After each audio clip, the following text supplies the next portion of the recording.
Stock market recap. Today is Monday, September 9th, 2024. So as I expected, we got an oversold bounce today after getting smoked on Friday. And like I said, we had Apple's iPhone event. We had Oracle's earnings. That's what helped NVIDIA and after hours jump up, okay? Apple's iPhone was really a non-event, okay? Which usually it doesn't move the stock too much, okay? But what is good for the future is the AI intelligence, that's going to be in their new smartphones. Once there's the whole product refresh, people are going to have to upgrade their phones and buy the new phones, okay? So it's something on the horizon, a positive catalyst, but right now Apple, I think, is going to move sideways here for a bit, okay? And then NVIDIA, we got the bounce today. Now, we don't know that's going to carry over to tomorrow because we have the CPI and PPI data coming out Wednesday and Thursday, okay? Now, Oracle, like I said, helped NVIDIA go up in after hours, but Oracle's already up about 6%. Obviously, if that keeps climbing tomorrow, then NVIDIA will keep climbing as well. That's possible, but I don't like chasing Oracle when it's already at all-time highs pretty much here, and it's had a stellar run, okay? Obviously, the time to buy this is when it went down, remember, in the 120 range or below that even, okay? That's when I put out a video a while ago wanting to buy. So I personally don't like to chase. I like to get in before the rally or the beginning of the rally. So me personally, not chasing Oracle, even though it is cheap still, okay? It's not a bad play if you're holding it long, okay?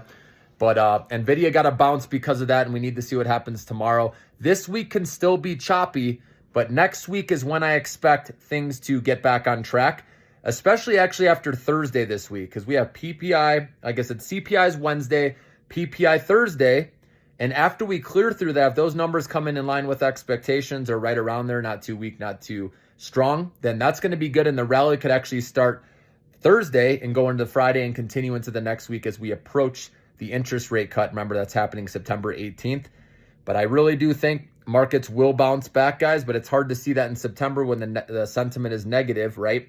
But we're almost there. I believe we'll be forming a bottom here sometime this week, guys, okay? And then we can continue on. Now, on the Bitcoin front, Bitcoin, people are starting to get a little nervous there because it was down in the 53,000s, but it bounced nicely as well with the rest of the market. It was up 4.44% in the 57,000s, okay? So good sign there, but that really needs to get back above 60,000, okay, to be bullish on it. So I bought that, I remember when it went down to 50,000. I don't think you need to do anything right now with that. Just let it decide what it wants to be when it grows up. That's what someone out there says. Drop me a comment if you know who I'm talking about out there who says that all the time, all right? But I know there's some frustration with some stocks. One stock people brought up today was Micron, right? Raise your hand if you're frustrated with that one. I am too, guys. Drop me a comment below if you feel that. But Micron, sometimes, stocks act irrationally. You hear the saying, stocks can remain irrational longer than you can remain solvent, okay? So this stock, I see the big picture, and a lot of times you have to see the big picture and stick with it, no matter even if people are giving up on it, guys. I've learned this over time. When I've been right with my narrative, I just couldn't handle it. I got frustrated too early and sold out of a stock because it wasn't moving. But that's where you have to remember the fundamentals. Write them down if you have to, of why you're holding a stock.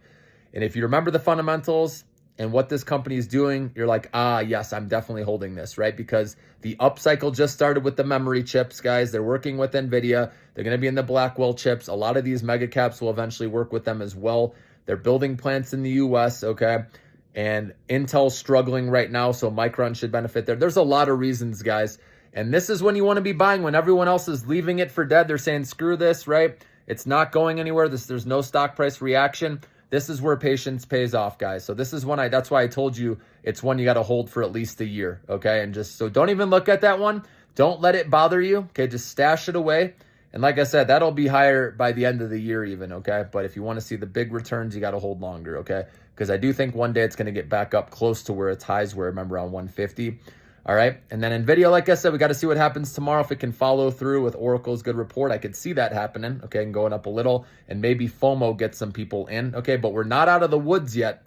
And then with IWM, remember the Russell 2000, the small cap stocks, I think the bottom's in with this as well as we get closer to this interest rate cut next week. But like I said, it may take till after the CPI and PPI report for that to get going, because remember, those inflation reports affect the small caps the most. So that's why some people may just wait it out until they see those reports. So by Thursday, though, if data comes in line or close to that, you want to be an IWM because this has some good upside, guys, going into this interest rate cut. And then Upstart, we know that's an individual stock that's interest rate sensitive. Again, all their businesses are positively affected. So Upstart caught a nice lift today. I played that one as a day trade. I got that in my long term. So I played it with heavy money and then started lowering my position again just in case. Okay, but I will continue to add when the time's right, when I'm looking, because I look at the charts every day, obviously, guys. Okay, so like I said, Upstart is another one that I really like, long and in my short-term account. So we'll see what happens tomorrow. Let's see if we can get some good data Wednesday and Thursday, guys. And then, like I said, I think this rally, if it doesn't happen this week, I think we're going to get some legs starting next week.